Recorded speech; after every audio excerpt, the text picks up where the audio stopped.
most people think, well, it was just like yesterday that all of this happened, but in effect it was 60 years, and it gets kind of hard to remember all of the details 60 years ago, but it's still fun to think about it or the way that we saw it. It was a long season. In those days you had to win your district to go to the playoffs. Only one team went to the playoffs. Today's setup, 4 teams go to the playoffs. Then it was one. If you didn't win, you were gone. Wait until next year. All of the games leading up to the state championship games were important. Well, we played 14 games that season. We lost the first one. We flew out to Odessa. We got beat, but we got to fly out to Odessa. Some of them had flown before, but the majority had not. So that was kind of a icing on the cake to getting to go. Played Odessa High, and I think it was 13-7, something like that. And then we didn't lose again until we got to the state finals. In that year, we won 12 games, which I don't think anyone has done since, or I know no one has done since, or before. They didn't win 12 games. And one of the most important things was we beat Baytown. We beat Baytown 28-0, and that was one of the highlights for me, and I think for the rest, because for some reason Pasadena had always had a hard time beating Baytown. But we beat them. It was supposed to be a real close game, and we beat them 28-0. Winning 12, winning the district championship, and beating Baytown was very important. We were undefeated, and then in the playoffs, by district we beat Port Arthur, and then we beat Galena Park. And that led, along with beating Galena Park, who was our next largest rival. At that time, we knew something good was happening after we beat Baytown. We played by district Port Arthur, which was another team which we had a hard time beating.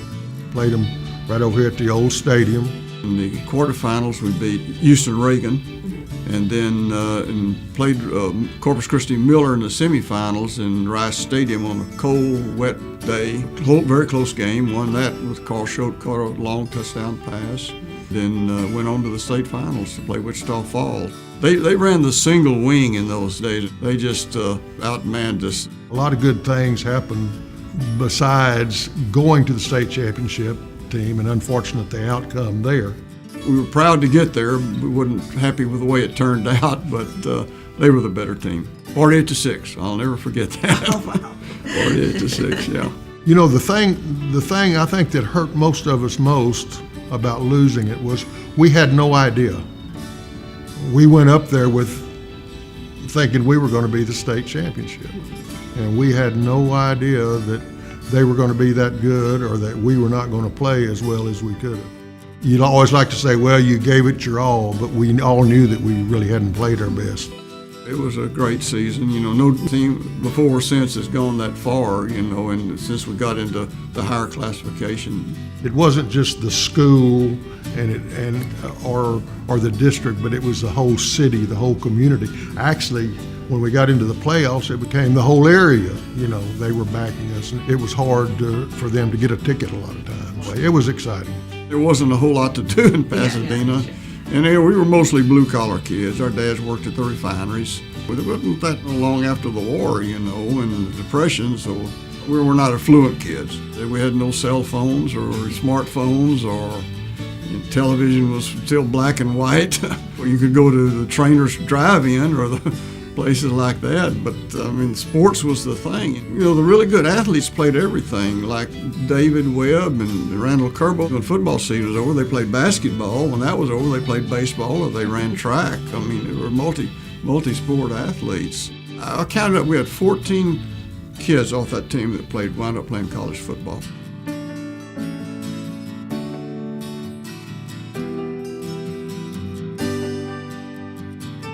It's a great honor. You know, I was fortunate enough to be inducted a few years ago, not because of football, but for my track and cross-country teams. Well, there were some really, really good athletes, just very competitive, and took a lot of pride in being winners, and then our coaching staff inspired us, and we just got on a roll, you know, we didn't want to lose. On this team, several players have already been inducted. Carl Schott, Bobby Crenshaw, David Webb, Coach Barfield, John Bryan, they have already been inducted. I went to Bob Barfield's dedication when they dedicated the gymnasium to him. I want to say that, I wish our coaches could be here for it, of course they've all passed away and everything, but they were really an inspiration to us and played such a big part in our lives. And like I say, they were role models, and that's, I think, what inspired me to want to be a coach.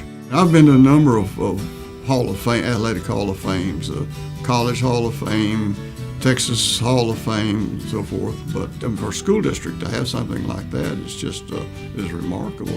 It makes me feel real good, and it'll make all of the players feel good. I don't feel like I'm being inducted. I feel like our team's being inducted because it was a team sport. But I'm very proud. It's just an honor for us to be there, to be recognized. A lot of us haven't seen each other in 10 years or more. Some of them we haven't seen probably since 1959. Kudos to the school district and the taxpayers and supporters who were responsible for this. It's really a feather in Pasadena's hat. And it helps build tradition in history, that where building blocks are in the past, and I hope it will inspire young people today. It's not just for us old people, but maybe someday I might be in there. I just wanted to thank again the Hall of Fame for recognizing us this year. It'll be a great night.